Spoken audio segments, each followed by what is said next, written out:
बिस्मिल्लाहिर्रहमानिर्रहीम।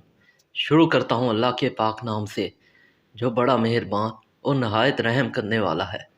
हकीम साहब, मेरी बीवी मुझे कहती है कि तुम मर्दाना तौर पर कमज़ोर हो, तुम में मर्दाना सिफ़ात नहीं है। मैं ये बात सुनकर हैरान रह गया। जिसकी बीवी उसे कहती है कि तुम मर्दाना कमज़ोरी का शिकार हो, मैं उसे अपने कैबिन में ले गया, ज़रूरी टेस्ट किए और फारिग हुआ तो पता चला कि वो तो ठीक है, बिल्कुल सेहतमंद है, कोई मर्दाना कमज़ोरी नहीं है और 2 बच्चे भी हैं। खैर, अपने कारोबार को ऐसे तो मंदा नहीं करना था, तो उसको 2-3 बीमारियों का बताया और कुछ अद्वियात दी और 15 दिन इस्तेमाल करने के बाद फिर आने को कहा। वो मरीज़ 15 दिन बाद वापस आया। उसकी ज़हनी हालत से लगता था कि वो ज़हनी तौर पर बहुत परेशान है। पता चला कि अब भी उसकी बीवी को वही शिकायत है। हकीम साहब, मैं घुट घुट के मर जाऊंगा। मैं दिल में हैरान था कि एक सेहतमंद शोहर पर उसकी बीवी क्यों ज़हनी तशद्दुद कर रही है।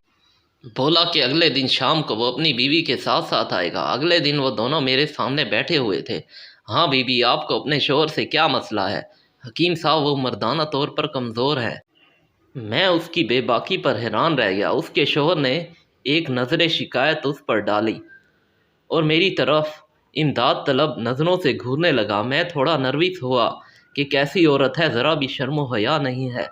मैंने भी शर्म हया का तकाजा एक तरफ रखा और तेज़ तेज़ सवाल करना शुरू कर दिए।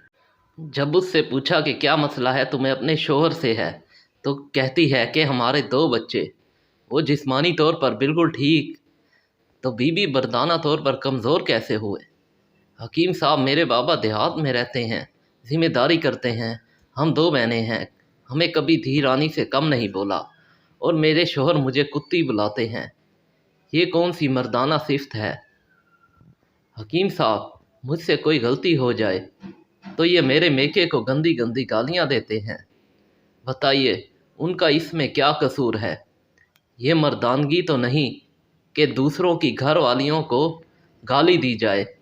हकीम साहब, मेरे बाबा मुझे शहज़ादी, जबकि ये मुझे गुस्से में रंडी कहते हैं। मर्द तो वो होता है जो रंडी को भी इतनी इज्जत दे कि वो रंडी ना रहे, और इन्होंने ये नाम अपनी बीवी को इनायत कर रखा है। ये कोई मर्दाना बात तो ना हुई। हकीम साहब, अब आप बताएं, क्या ये मर्दाना तौर पर कमज़ोर नहीं है? मेरा सर शर्म से झुक गया। उसका शोहर आंखें फाड़ फाड़ कर उसकी तरफ देख रहा था। अगर यही मसला था तो मुझे कह सकती थी ना, मुझ पर ज़हनी टार्चर करने की क्या ज़रूरत थी? आपको क्या लगता है, आप जब मेरी माँ बहन के साथ नाजायज़ रिश्ता जोड़ते हैं, मैं खुश होती हूँ? इतने सालों से आपका क्या गया? मैं ज़हनी तशद्दुद कर रही हूँ। वो दोनों चले गए। मैं काफ़ी देर तक सोच विचार करता रहा। बाहर निकला तो मेरा शागिर्द मुझे देखते ही बोला, हकीम साहब, वो मियाँ बीवी बाहर गए तो मैं 15 दिन की दवा पैक करके देने लगा, पर उसकी बीवी तो बड़ी तेज़ निकली। उसने दवा मेरे मुंह पे मारी, कहती है खुद खा लेना और अपने इस नामर्द लुटेरे हकीम को खिला देना। मेरे ज़ुबान से गाली आते आते रुक गई। क्या मैं भी मर्दाना कमज़ोरी का शिकार हूँ? ये सोच मेरे जहन में भी गर्दिश करने लगी।